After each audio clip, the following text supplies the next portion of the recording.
ខ្លាចបេះដូងនេះចំបាយតែពេលវេលាមកដល់វាដល់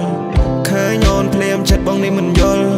ហាក់ដូចមានអារម្មណ៍ថាខ្វាយខ្វល់ខ្លាចអូននេះរងាឬសាខ្យល់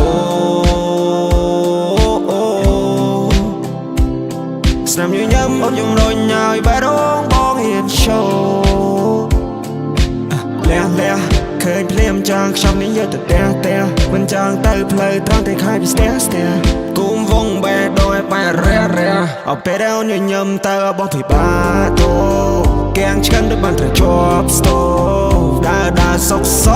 ឈោផ្លឹកមើលសមរស់ថ្លៃបងមិនអាចទេបងមិនអាចឡើយបងមិនព្រមទេបងមិនបានឆ្លងឆ្លើយសុខជួបគ្នា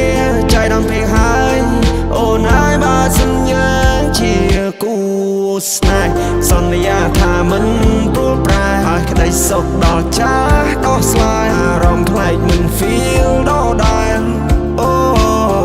យប់លោមកបាយអូនហើយបង feel ចង់សូចសាញអារម្មណ៍បងយ៉ាងម៉េចពេលនេះចង់បងហាយក្រែងលោកបានជោគជ័យយំនេះយ៉ាងជាសំបានអូនប្រៀបដូចបទចម្រៀងស្ដាប់មិនធន់ទេបើសូនស្រឡាញ់បងវាមិនពិបាកទេនៅត្រង់ណានៅដល់ណាមិនសំខាន់ទេឲ្យតើអូននេះចង់ទៅមកស្មាក់កំដោស្នេហ៍បាយបងមិនចាំបាច់ក្បោក្បាច់ងើព្រឹកពេលណាមានបាយញ៉ាំស្រេចដើម្បីស្នេហាបងហ៊ានបដូរផ្ដាច់ព្រះអាទិត្យស្មើនេះគ្មានទេអូមានតែព្រះខែសាងគ្រួសារហើយពួកយើងនឹងបង្កើតកូនរមួតបងប្អូនខ្មែរយើងចាំឆ្មាយើងចាំឆ្កែទិញផ្ទះតោះឲ្យអូនលំហាយបងនឹងស្រីកាប់ដីយ៉ាងកាយដាំផ្កាទុករំលឹកគ្រាស្នេហ៍លះឃើញភ្លាមចង់ខ្ចប់នេះយកទៅផ្ទះមិនចង់ទៅផ្លូវត្រង់តែខាយពីស្ទះគុំវងបេះដូងឲ្យបែររះលះឃើញភ្លាមចង់ខ្ចប់នេះយកទៅផ្ទះមិនចង់ទៅផ្លូវត្រង់តែខាយពីស្ទះ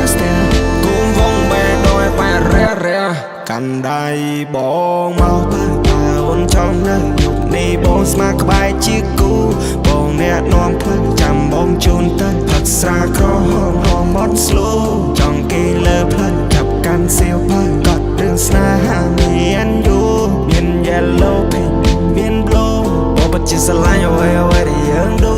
ចិត្តនឹងកាយបកលអូនអស់ហើយគ្រប់យ៉ាងវាមកមិនខ្លាំងខ្លាយអូនឆ្ងល់ហើយសួរមកចាំឆ្លើយអត់អូនបិនឆ្ងល់បងបោះស្រ័យដល់ sunrise យើងក៏រសាក់ក៏ try ថាមិនត្រូវ